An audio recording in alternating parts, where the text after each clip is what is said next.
నమస్తే. మన దేశంలో అప్పుడప్పుడు సర్ తన్సే జుదా అనేటువంటి నినాదాలు వినిపిస్తూ ఉంటాయి. ఇదే అంశానికి సంబంధించి తాజాగా అలహాబాద్ హైకోర్టు జస్టిస్ అరుణ్ కుమార్ చేసినటువంటి వ్యాఖ్యలు చర్చనీయాంశంగా మారాయి. ఎందుకంటే కోర్టులు శిక్షలు విధిస్తాయి, శిక్షలు వేయడానికి మీరెవరు అంటూ ఆయన క్వశ్చన్ చేశారు. చాలా ఘాటైనటువంటి వ్యాఖ్యలు కూడా చేశారు. అంటే మహమ్మద్ ప్రవక్తను అవమానిస్తే శిరచ్ఛేదనమే పనిష్మెంట్, శిక్ష అనేటువంటిది దాని యొక్క అర్థం. దీనికి సంబంధించి జస్టిస్ అరుణ్ కుమార్ గారు చాలా ఆసక్తికరమైనటువంటి వ్యాఖ్యలు చేశారు. ఆ వ్యాఖ్యలకు సంబంధించి ఈరోజు మనం కాస్త విశ్లేషించేటువంటి ప్రయత్నం చేద్దాం. నాతో జాయిన్ అవుతున్నారు పొలిటికల్ అనలిస్ట్ పేకేటి ప్రసాద్ గారు. ప్రసాద్ గారు నమస్తే. రాజు గారు నమస్కారం. ప్రసాద్ గారు, ఇది కేసు మేలో జరిగినటువంటి కేసు అని చెప్తున్నారు. ఎవరో కొంతమంది గుంపు ఈ నినాదాలు చేస్తూ ఒక వీధిలో వెళ్తున్నప్పుడు అప్పుడు మొదలైనటువంటి ఈ వివాదం ఇప్పుడు దీని మీద అతను బెయిల్కి అప్లై చేసుకుంటే కోర్టు తిరస్కరించింది. ఆ సందర్భంగా చేసినటువంటి ఈ కామెంట్స్ ఇవి.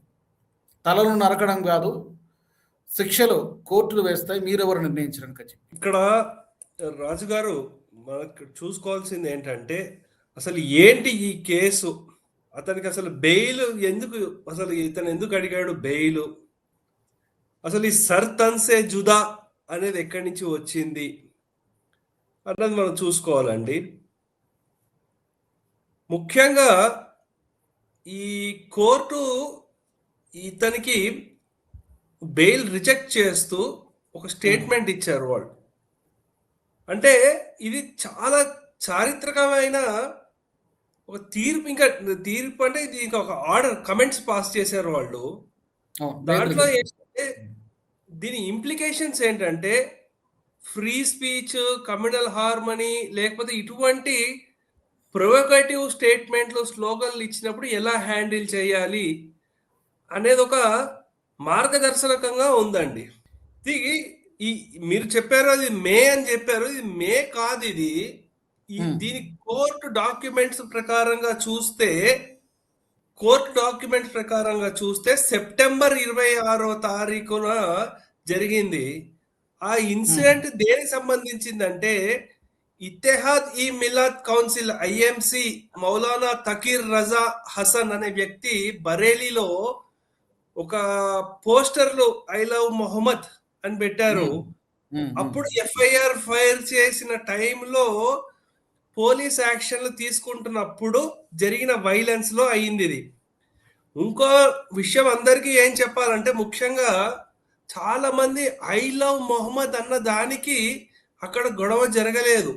అసలు ఎఫ్ఐఆర్ ఫైల్ ఎవరైనా అసలు ఏంటి, ఆ ఎఫ్ఐఆర్ లో ఏం ఫైల్ చేశారు అంటే ఐ లవ్ మొహమ్మద్ అన్న దాని గురించి కాదు అక్కడ జరిగింది.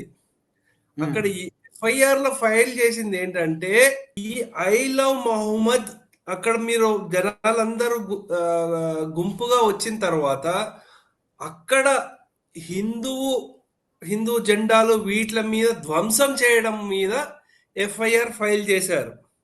ఆ ఎఫ్ఐఆర్ లో ఎక్కడ ఐ లవ్ మొహమ్మద్ అని పెట్టారని ఎక్కడ చేయలేదు. అక్కడ ఏమైందంటే దాని తర్వాత దీన్ని ఏంటంటే ఇలా చేశాం కాబట్టి ఐ లవ్ మొహమ్మద్ అని పెట్టేసినందుకు వీళ్ళు చేశారు పోలీసులు, అందు గురించి వీళ్ళ మీద మనం రివెంజ్ తీసుకోవాలి, మన మొహమ్మద్ ప్రవక్తని అవమానపరిచారు, గుస్తాకి నబీకి ఏక్ హీ సజా సర్ తన్సే జుదా, అంటే మొహమ్మద్ ప్రవక్తని అవమానపరిస్తే ఒకే ఒక శిక్ష ఏంటంటే తలని నరికేయడమే శరీరం నుంచి.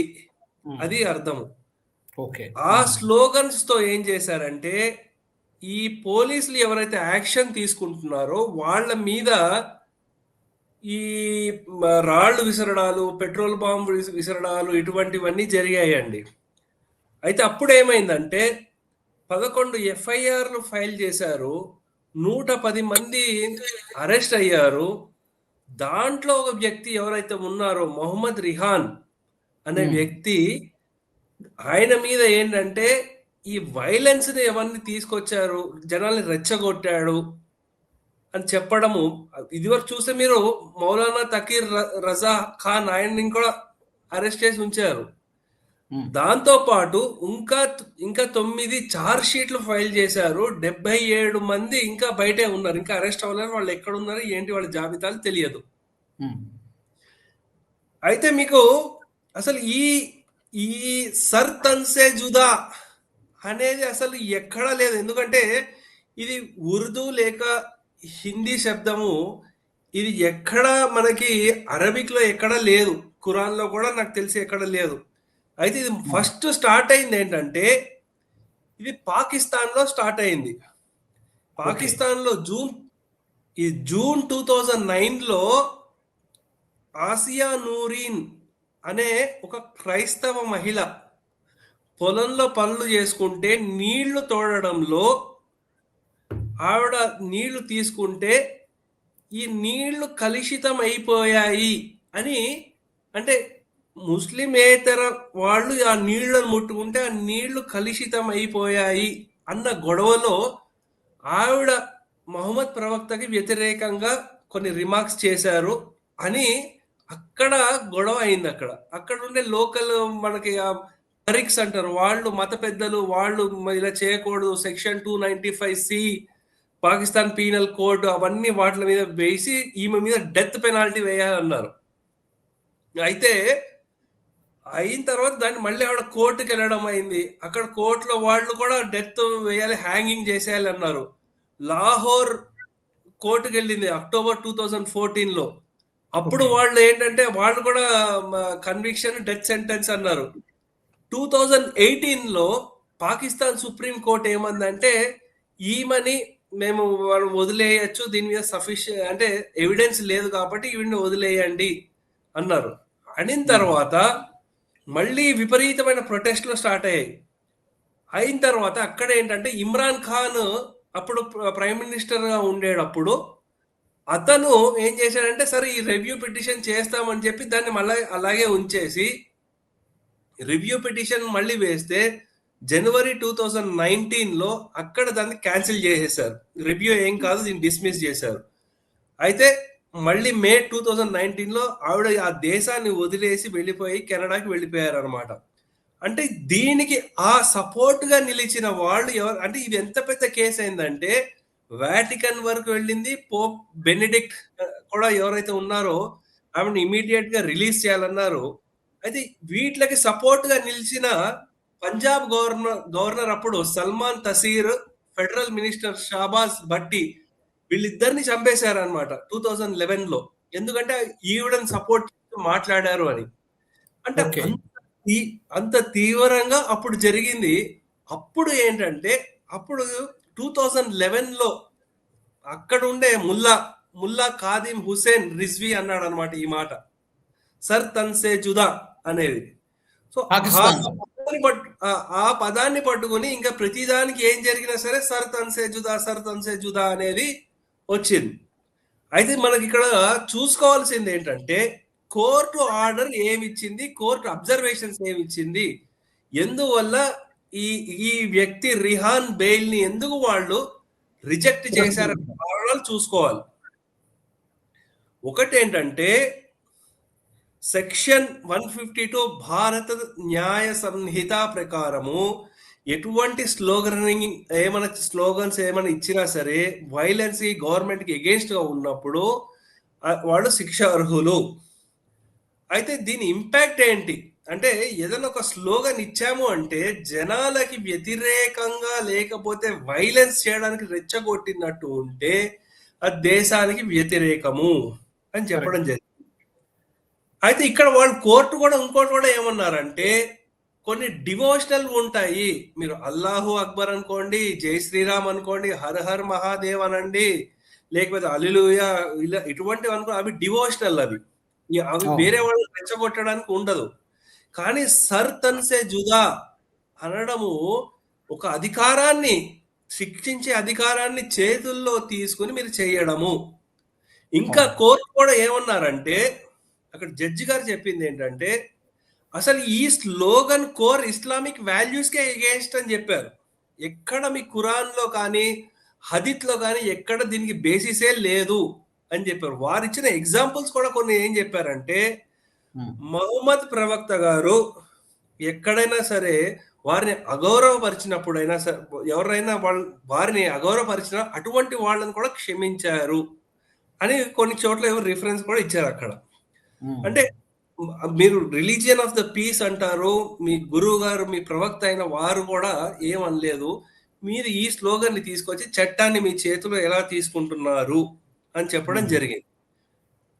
అయితే ఇప్పుడు దీనికి ఏంటంటే ఈ ఈ డిఫెన్స్ ఆర్గ్యుమెంట్ ఇతన్ని ఫాల్స్ గా ఇంప్లికేట్ చేశారు, లేకపోతే ఇలా చేశారు, ఆ సైట్ దగ్గర లేరు అంటే గవర్నర్ అక్కడ ఉండే లోకల్ అడ్మినిస్ట్రేషన్ మొత్తం ఎవిడెన్స్ ఆఫ్ ఆయన ఉండే రోల్ ఏంటి, ఎలా అతను జనాల్ని రెచ్చగొట్టాడు, అక్కడ ఉండే అడ్మినిస్ట్రేషన్స్ కి అగెయిన్స్ట్ గా జనాల్ని ఎలా రెచ్చగొట్టాడు అని ప్రూఫ్ అంతా చూపించడంతో అతని బెయిల్ ని రిజెక్ట్ చేశారు. సో ఇది ల్యాండ్ మార్క్ జడ్జిమెంట్ ఇంకా నడుస్తుందా, ఇంకా మనకు పూర్తి ఇన్ఫర్మేషన్ రావాలి. ఎందుకంటే దీని గురించి మీడియాలో ఎక్కడ కవర్ అవ్వలేదు. ఇది బహుశా నాకు తెలిసి నేషనలిస్ట్ హబ్ లోనే ఎక్కువ ఫస్ట్ టైం అనుకుంటా, నాకు తెలిసిన పెద్ద పెద్ద మీడియాలు ఎవరైతే ఉన్నారో ఫస్ట్ టైం ఇది రావడం, దీని గురించి న్యూస్ రావడం. అయితే ఇంకా ఏంటంటే ఇంకా ఫ్యూచర్లో కూడా ఇటువంటివి ఏమైనా వస్తే ఈ జడ్జిమెంట్ లేకపోతే ఈ ఆర్డర్స్ ఏవైతే ఉన్నాయో మనకి అంటే మతాన్ని అడ్డు పెట్టుకొని మనకి ఈ హేట్రెడ్ ని కానీ వైలెన్స్ కానీ ప్రమోట్ చేయడానికి వీలు పడకుండా ఈ ఆర్డర్స్ ఉన్నాయండి. కరెక్ట్, మీరు అన్నట్టుగా ఏంటంటే మతము మరియు గౌరవం. ఇప్పుడు మహమ్మద్ ప్రవక్తని ముస్లింలు కొలుస్తారు, కానీ అతన్ని అందరూ అదే విధంగా అతనే దేవుడు అని చెప్పి అందరినీ అంగీకరించాలి, అంగీకరించకపోతే చంపేస్తామని చెప్పేటువంటి అధికారం లేదని చెప్పి కూడా కోర్టు ప్రశ్నించింది, అంతే కదా. ఎవరి దేవుళ్ళు వారికి, మీకు ఒక మతము ఇష్టమై ఉండొచ్చు, అంతేగాని దాన్ని ఎవరైతే పాటించారో వాళ్ళని శత్రువులుగా చూడకండి, అలాగే చట్టాన్ని మీ చేతిలో మీరు తీసుకోకండి అని వారు చెప్పడం జరిగింది. అందు గురించి ఏంటంటే మొత్తం ఆ డీటెయిల్స్ ఏవైతే ఉన్నాయో ప్రూఫ్తో సహా చూసి ఆ బెయిల్ని రిజెక్ట్ అయితే చేశారండి. సో అందు గురించి అంటే మనం అర్థం చేసుకోవాల్సింది అసలు ఈ సర్ తన్సే జుదా అనే పదం ఎక్కడి నుంచి వచ్చింది, ఈ కోర్టు ఇచ్చిన తీర్పు ఏంటి, అసలు ఈ వ్యక్తి ఎలా అరెస్ట్ అయ్యారు, ఎందుకు అరెస్ట్ అయ్యారు, అసలు ఐ లవ్ మొహమ్మద్ అన్నందుకే ఇంత అయిందా అంటే అది కాకుండా ఎఫ్ఐఆర్ అసలు ఏం మెన్షన్ చేశారు అని ప్రతి ఒక్కళ్ళు తెలుసుకోవాల్సిన అవసరం ఎంతైనా ఉంది. ఎందుకంటే భారతదేశంలో మత సామరస్యాన్ని ఉండకుండా ఏదో అలజడులు చేయాలని చాలా కుతంత్రాలు నడుస్తూ ఉంటాయి. అటువంటప్పుడు మన పూర్తి ఇన్ఫర్మేషన్ తెలుసుకుని అసలు ఎఫ్ఐఆర్ ఏమి ఇచ్చారు, దేనికి పర్మిషన్ ఇచ్చారని తెలుసుకుని మనం బాధ్యతతో మనం అందరం ఉండాల్సిన ఆవశ్యకత ఎంతైనా ఉందండి. చట్టాలే శిక్షల్ని పనిష్మెంట్ని నిర్ణయిస్తాయి తప్పితే మీరు కాదు అని చెప్పడం. భావ ప్రకటన స్వేచ్ఛ వేరు, అరాచకం వేరు, రెండిటికి చాలా తేడా ఉంది. ఐ లవ్ మొహమ్మద్ అనేటువంటి విషయంలో ఎవరు అభ్యంతర పెట్టాల్సినటువంటి అవసరం లేదు, అలా ఎవరు చేయలేదు కూడా. కేవలం ఈ నినాదాలను మాత్రమే కోర్టు అబ్జెక్ట్ చేసింది. ఈ సర్ తన్సే జుదా అనేటువంటి నినాదాలను ఆ పేరుతో, రిలీజన్ పేరుతో హింసను ప్రేరేపించకండి, శిక్షలు వేయడానికి కోర్టులు చట్టాలు ఉన్నాయి. కాబట్టి ఈ రెండింటికి తేడా ఉంది. ఈ డిఫరెన్స్ బహుశా తెలుసుకోవాలనుకుంటాను. ఒకటి ఫ్రీడమ్ ఆఫ్ ఎక్స్ప్రెషన్ అనేది ఒకటి ఉంది, కానీ ఆ పేరుతో ఏది పడితే అదే అంటాను, ఏ నినాదాలు పడితే ఆ నినాదాలు చేస్తాను, తద్వారా సొసైటీలో అల్లర్లు రేకెత్తిస్తానంటే కుదరదు కదా. ఆ పాయింట్ కూడా కోర్టు స్పెసిఫిక్గా చెప్పినట్టుంది. అంటే ఫండమెంటల్ రైట్స్ తో పాటు ఫండమెంటల్ డ్యూటీస్ కూడా తెలుసుకోవాలండి. ప్రతి ఒక్కళ్ళకి ఆ డ్యూటీస్ కూడా తెలుసుకోవాలి. మనకి ఏవైతే ఉన్నాయో, మన కులాలు మతాలు ఏవైతే ఉన్నాయో అది మన ఇంటి వరకే పరిమితం అయ్యి ఉండి బయటికి వచ్చిన తర్వాత మన దేశానికి ఏదైతే ముఖ్యమో మనం వాటి మీద మనం ధ్యాస పెట్టాలండి. Correct correct. ప్రాథమిక హక్కులు ఉంటాయి, బాధ్యతలు కూడా ఉంటాయి. సో అవన్నీ కూడా మనము లోపల వదిలేసి మనం బయటకు వచ్చామంటే కనుక ఫస్ట్ ఆఫ్ ఆల్ మనం నేషన్ ఫస్ట్, జాతీయ భద్రత కానివ్వండి, దేశభక్తి కానీ, సార్వభౌమాధికారం, ఇవన్నింటిని కూడా దృష్టిలో పెట్టుకొని అందరూ కూడా అదే రూఫ్ కిందకి రావాల్సి ఉంటుంది. దాన్ని మించి మనం ప్రవర్తిస్తామంటే కుదరదు. అదే కోర్టు చెప్పింది. దాన్ని మనం అభినందించాల్సిందే. థ్యాంక్ యూ ప్రసాద్ గారు. Thank you very much for your detailed analysis. ఇక్కడ మనం మీరు అన్నట్టుగా దీనిపైన పెద్దగా మీడియాలో కవరేజ్ రాలేదు, అందుకే స్పెసిఫిక్గా ఈ అంశాన్ని తీసుకొని మనం మన ప్రేక్షకులు చెప్పేటువంటి ప్రయత్నం చేశాం. Thank you very much Prasad గారు.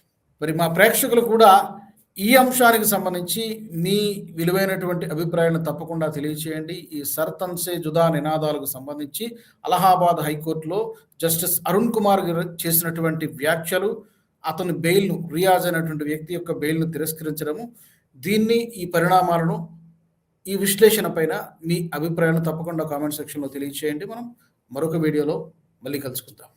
ఈ వీడియో మీకు నచ్చినట్టయితే లైక్ చేయండి, 10 మందికి షేర్ చేయండి. అలాగే కామెంట్ల రూపంలో మీ అభిప్రాయాలను మాతో పంచుకోండి. Nationalist hub group of channels ను సబ్స్క్రైబ్ చేసుకుని తెలుగునాట జాతీయవాద జర్నలిజాన్ని ప్రోత్సహించండి. ఈ వీడియో కింద ఉన్న బెల్ ఐకాన్ పై క్లిక్ చేయడం మర్చిపోవద్దు.